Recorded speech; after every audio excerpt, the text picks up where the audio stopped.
हिंदी कक्षा 12 आरोह काव्यखंड अष्टम पाठ कवितावली तृतीय पद्यांश। अभी तक हमने दो पद्यांश का अर्थ किया था। पहले पद्यांश में आर्थिक दुर्दशा के बारे में बताया तुलसीदास जी ने, भारत की आर्थिक दुर्दशा कैसी थी, सामाजिक। दूसरे में समाज की क्या स्थितियाँ थी मुग़ल काल के समय में, वह बताया। और इन सब से कौन उबार सकता है, इस बारे में उन्होंने जानकारी दी कि राम नाम ही एक ऐसा सहारा है जो हमें हर दुख से दूर कर सकता है। तो आज हम पढ़ेंगे तृतीय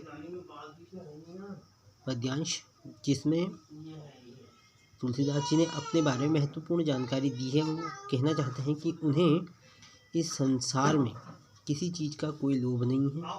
वह निष्प्रियता चाहते हैं। निष्प्रियता मतलब होता है कि किसी चीज़ का लोभ ना होना, वासना रहित। तो वही बारे में तुलसीदास जी ने इसमें वर्णन किया है। देखिए क्या कहते हैं धूत कहो अवधूत कहो रजबूत कहो जुलाह कहो को। कि कविता तुलसीदास जी कहते हैं कि यदि मुझको लोग धूर्त कहें, धूत मतलब होता है धूर्त, षट मक्कार कहें, या अवधूत कहो। अवधूत मतलब होता है अच्छा,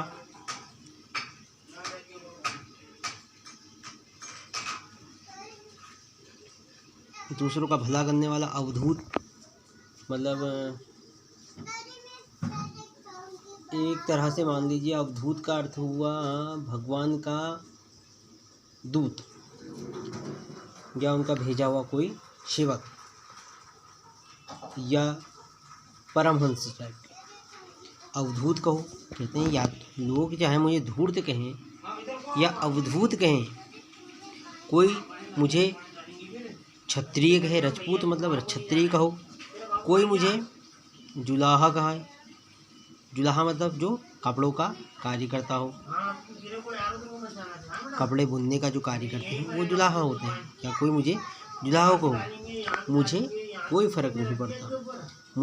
कोई मुझे अच्छा कहे या मुझे कोई बुरा कहे, या मुझे कोई ऊंची व्यक्ति बनाए, कोई मुझे नीचा व्यक्ति बनाए, तो मुझे उस चीज़ से कोई फर्क नहीं पड़ता। कोई मेरी बुराई करे या कोई मेरी प्रशंसा करे, इस चीज़ का मेरे पर कोई फर्क नहीं पड़ता।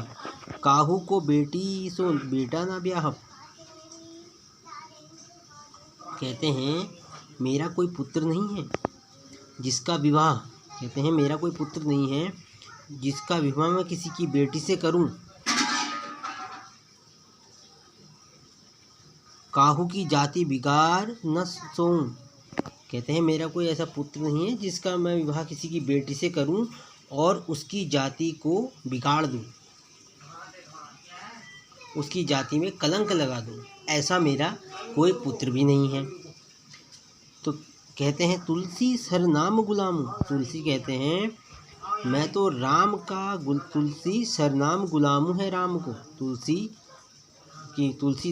तुलसीदास तो सिर्फ राम का ही गुलाम है, राम के गुलाम के लिए ही गुलाम के रूप में प्रसिद्ध है। सरनाम मतलब होता है प्रसिद्ध, कि हाँ ये तुलसीदास जो है, कोई मुझे कुछ भी कहे परंतु मैं क्या हूँ, राम के गुलाम के रूप में ही प्रसिद्ध हूँ।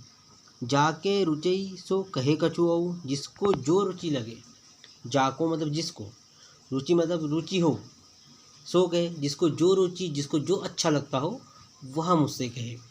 कछु को ओ, और जिसको जो, जाको रुचो सो कहे कछु ओ, जिसको जो अच्छा लगता है वह मुझसे कहे, मुझे कोई फर्क नहीं पड़ता।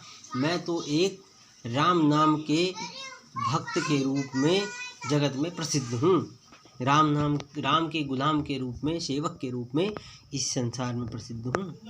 और क्या करता हूँ मैं, कह रहे हैं मागी के खाबो, मैं मांग करके खाता हूँ, भिक्षा लेकर के खाता हूँ। मस्जिद को सोइबो, मंदिर या मस्जिद, मस्जिद का अर्थ होता है मस्जिद में सो जाता हूँ, मैं मांग करके खाता हूँ, मस्जिद पे सो जाता हूँ। लेबो को एकोन, देबो को दो, लेबो, लेबो को अर्थ होता है लेना और देबो को मतलब देना, दो मतलब दो, ठीक है। मुझे न किसी से कुछ एक चीज़ लेनी है, न किसी को कुछ देना है, मुझे किसी से कोई लेना देना नहीं है, न किसी का एक लेना है, न किसी को कुछ देना है, न एक लूँगा न किसी को दो दूंगा, ऐसा कहते हैं। मैं तो बस अपने आप अपने राम के ध्यान में ही मस्त रहता हूँ, मांग करके खाता हूँ, मस्जिद की सीढ़ियों पे या मस्जिद में सो जाता हूँ। मेरे को किसी इस संसार में जितने भी मनुष्य हैं उनसे किसी से मुझे ना लेना है ना देना है। मैं तो एक राम के गुलाम के रूप में ही इस संसार में प्रसिद्ध हूँ। चाहे लोग मुझे मक्कार कहें या परमहंस कहें, या मुझे कोई छत्री कहे या मुझे कोई कपड़ा बुनने वाला कहे, मैं तो एक राम के गुलाम के रूप में ही प्रसिद्ध हूँ और उसी राम धुन में मैं मस्त रहता हूँ, ऐसा तुलसीदास जी ने इस पद्यांश में कहा। तो यह हो गया हमारा पद्यांश समाप्त। इसके कुछ महत्व, ये छंद जो है सवैया छंद है और भाषा इसमें ब्रज भाषा का उपयोग किया गया है। तो इसके भी कुछ महत्वपूर्ण प्रश्न बनते हैं। जैसे पहला प्रश्न बनता है, काव्यांश में तुलसी की कौन सी पीड़ा व्यक्त हुई है? तो कौन सी पीड़ा व्यक्त हुई है?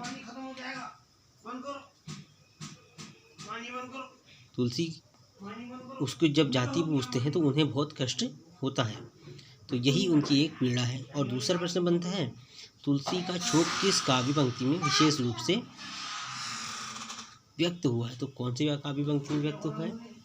काहू से बेटी, दूसरी वाली पंक्ति जो है उसमें व्यक्त हुआ है। तीसरा प्रश्न बनता है, किस प्रकार का जीवन तुलसी को पसंद है? तो कैसा जीवन पसंद है? वैराग्य जैसा, मांग करके खाना,